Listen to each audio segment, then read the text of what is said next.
नमो शिवाय। ओम नमो शिवाय। ओम नमो शिवाय।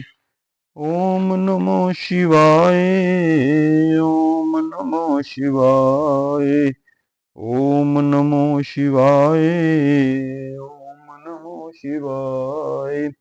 हे भक्तजन, मैं आपको प्रथम खंड के बैकुंठ आदि लोकों का वर्णन शिव पुराण का सुनाता हूँ।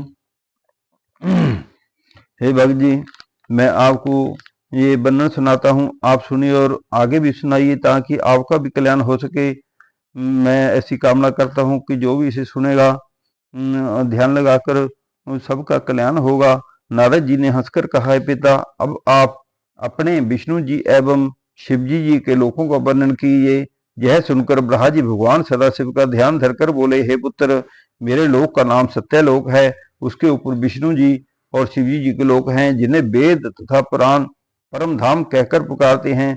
सत्यलोक के ऊपर बैकुंठ लोक हैं। वह 16 करोड़ योजन की पृथ्वी में चकोर बसा हुआ है। उसमें रत्नों से भरे हुए स्वर्ण मंदिर, बाग, उपवन तथा कुएं आदि सर्वत्र सुशोभित हैं। इसको स्वर्ग भी कहा जाता है।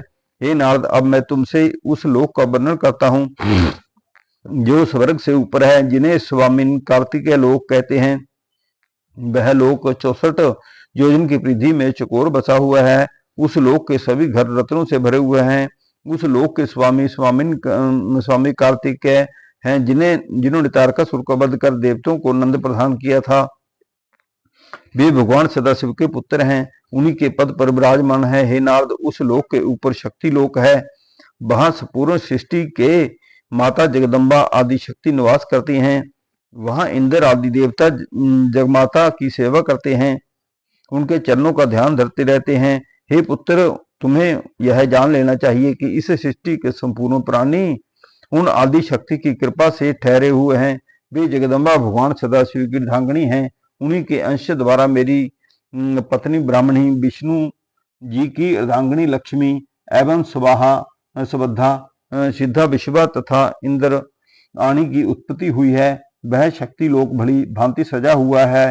हे नारद, शक्ति लोक के ऊपर शिवलोक है। वहां किसी को चिंता और मोह नहीं व्यापते हैं। जिस स्थान पर भगवान सदाशिव का सिंहासन है, वह स्थान परम मनोहर है। शिवजी जी के बैठने का सिंहासन रत्नों से जड़ा हुआ है।